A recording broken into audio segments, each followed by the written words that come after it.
materi ini untuk anak-anak ibu yang kelas 7. Ini bab 3 anak-anak, hal baik bagi tubuh. Materi A, mengidentifikasi karakteristik teks prosedur. Ada di halaman 69 sampai dengan 73. Baik, anak-anak sudah siap belajar? Ibu akan membahas, jangan lupa berdoa sebelum belajar. Baik, Ibu akan membahas materi bab 3 dengan tema hal yang baik bagi tubuh. Ada 3 pertanyaan pemantik anak-anak. Yang ke-1, apakah teks prosedur itu? Bagaimana contohnya dalam keseharian? Yang kedua, apakah ciri-ciri teks prosedur? Dan yang ketiga, bagaimana membuat teks prosedur yang baik dan menarik? Baik, kita akan mempelajari bersama untuk menjawab pertanyaan ini. Tujuan pembelajaran pada bab ini, kalian akan mempelajari anjuran, ajakan, dan imbauan untuk memperhatikan pola makan dan menata hidup kalian melalui teks prosedur. Kalian diajak mengenali ciri kalimat serta unsur dalam teks prosedur, menyimak paparan prosedur lisan, serta berlatih menyajikan teks prosedur secara lisan dan tertulis dengan runtut dan menarik. Ada kata kunci, teks prosedur, infografik, poster, kalimat ajakan, kalimat larangan, adverbia, dan inversi. Siap-siap belajar anak-anak. Setelah mempelajari teks deskriptif dan teks naratif, pada bab ini kalian akan mengeksplorasi contoh teks lain yang sering kalian temui dalam kehidupan sehari-hari, yaitu teks prosedur. Kalian akan menelusuri beragam bacaan tentang cara hidup sehat dan seimbang.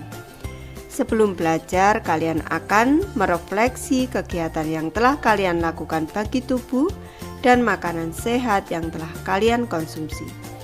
Dengan berpikir tentang topik pada bab ini, kalian dapat memahami bacaan dengan lebih baik. Tabel 3.1 anak-anak, curah gagasan. Kegiatan baik bagi tubuh yang telah saya lakukan. Di sini ada 6 contoh kegiatan yang baik bagi tubuh yang sudah saya lakukan. Ini Ibu hanya memberi contoh anak-anak. Yang ke-1, makan makanan bergizi seimbang. Yang kedua, berolahraga secara teratur. Yang ketiga, minum air putih. Keempat, mandi secara teratur. 5, istirahat yang cukup. Dan yang keenam, memakai masker saat beraktivitas di luar rumah. Makanan sehat yang sering saya konsumsi, yang ke-1 nasi, 2 sayur-sayuran seperti bayam dan wortel, 3 ikan, 4 telur, 5 tahu atau tempe, dan yang ke-6 buah-buahan seperti pisang dan pepaya. Kalian telah menuliskan kebiasaan baik yang telah kalian lakukan.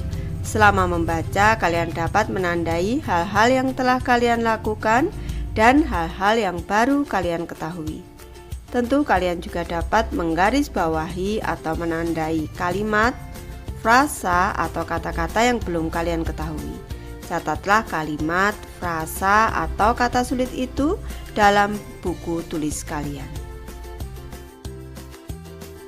Kita ke pembelajaran anak-anak, mengidentifikasi karakteristik teks prosedur. Kegiatan 1, memahami isi teks prosedur. Membaca anak-anak.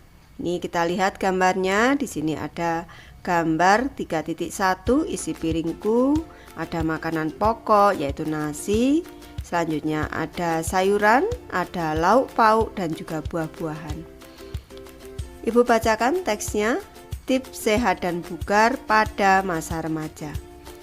Tahukah kalian bahwa total kebutuhan gizi pada masa remaja paling tinggi apabila dibandingkan dengan tahapan usia lainnya? Banyak perubahan yang terjadi pada masa remaja. Tubuh kalian bertumbuh pesat dan kalian pun mengeksplorasi lingkaran pertemanan yang lebih luas. Perubahan fisik, mental, dan meluasnya lingkungan sosial ini mendorong kalian untuk beraktivitas dengan lebih sering. Pada masa ini kalian mendapatkan tanggung jawab sebagaimana orang dewasa, misalnya mengatur jadwal kalian sendiri, belajar secara mandiri, maupun aktif dalam organisasi remaja. Karena itu tak salah apabila orang mengatakan bahwa masa remaja merupakan masa transisi sebelum kalian menjadi dewasa seutuhnya. Kebutuhan energi dan gizi yang cukup dan seimbang akan mendukung tumbuh kembang kalian pada masa ini. Kalori dari makanan dan minuman akan memberikan energi dan gizi yang kalian butuhkan untuk berpikir, beraktivitas, dan bertumbuh dengan baik. Sebaiknya kalian mulai memperhatikan susunan menu makan kalian. Makanan yang kalian makan sebaiknya tidak hanya mengenyangkan, tetapi juga memenuhi kebutuhan nutrisi dan menjaga kesehatan tubuh. Perhatikan cara mengatur pola makan yang sehat bagi tubuh kalian berikut ini. Yang ke-1, makanlah makanan utama sebanyak 3 kali sehari pada pagi, siang, dan malam hari. Dalam makanan utama ini sebaiknya selalu ada sayuran hijau daun seperti bayam, kangkung, sawi, dan pakcoy. Selanjutnya yang kedua, selain sayur, pastikan makanan utamamu mengandung lauk pauk sumber protein hewani dan nabati. Sumber protein hewani kalian dapatkan dari ayam, ikan, hati ayam, hati sapi, juga telur. Protein nabati kalian dapatkan dari tempe, tahu, dan kacang-kacangan. Yang ketiga, kalian harus mengonsumsi buah yang kaya akan vitamin minimal sekali sehari.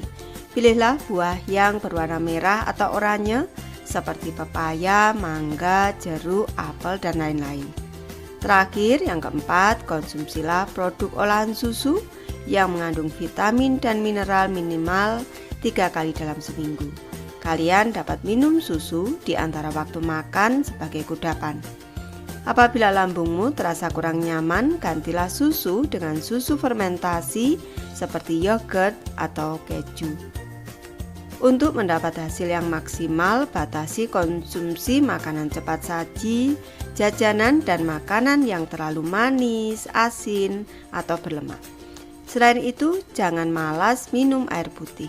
Usahakan tubuh kalian tetap terhidrasi dengan minum cairan 8 gelas sehari dan rutin melakukan aktivitas fisik setidaknya 30 menit sehari. Tidak sulit bukan? Salam sehat. Setelah membaca bacaan ini, lihatlah kembali tabel curah gagasan kalian. Adakah kegiatan yang belum kalian lakukan? Adakah makanan sehat yang sudah biasa kalian konsumsi? Kemudian diskusikan pertanyaan ini dengan teman-teman dalam kelompok. Baik, di sini Bu akan memberi alternatif jawaban anak-anak. Ini tujuan Ibu untuk memotivasi anak-anak agar lebih giat belajar. Soal nomor 1, siapa pembaca sasaran bacaan ini? Pembaca sasaran bacaan ini adalah para remaja. Pertanyaan kedua, apa pesan yang disampaikan dalam bacaan ini? Pesan yang disampaikan dalam bacaan ini adalah cara untuk menjaga kesehatan dan kebugaran tubuh pada masa remaja. Ke pertanyaan ketiga anak-anak, mengapa kalian harus memperhatikan makanan yang kalian makan? Ibu memberi alternatif jawaban. Ini jawabannya seharusnya pribadi anak-anak. Karena makanan yang saya konsumsi harus memenuhi kebutuhan nutrisi sehingga kebugaran dan kesehatan tubuh saya tetap terjaga. Ke pertanyaan keempat, bagaimana cara mengatur pola makan yang sehat bagi tubuh?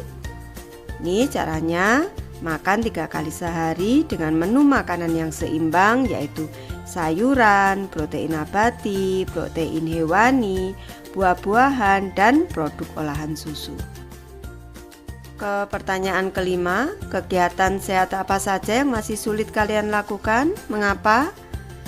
Kegiatan yang masih sulit saya lakukan, ini Ibu memberi contoh, adalah makan sayuran hijau karena saya kurang suka sayuran.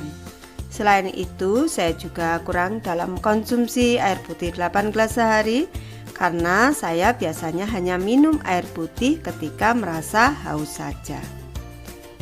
Ke pertanyaan ke-6, perhatikan gambar isi piringku pada bacaan di atas. Adakah informasi pada gambar yang belum dibahas pada bacaan? Informasi apakah itu? Baik, Ibu memberi alternatif. Sesuai gambar tadi yang sudah kita amati, ada informasi dalam gambar yang belum dibahas pada bacaan. Pada bacaan tersebut yaitu makanan pokok atau nasi. Untuk nasinya belum dibahas dalam teks anak-anak. Dengan menjawab pertanyaan di atas, kalian berlatih mengakses informasi dan membuat simpulan terhadap tujuan penulisan sebuah teks informasi. Baik, Ibu sudah selesai membahas materi ini. Terima kasih anak-anak sudah menonton. Semoga ini bermanfaat membantu anak-anak belajar. Terima kasih.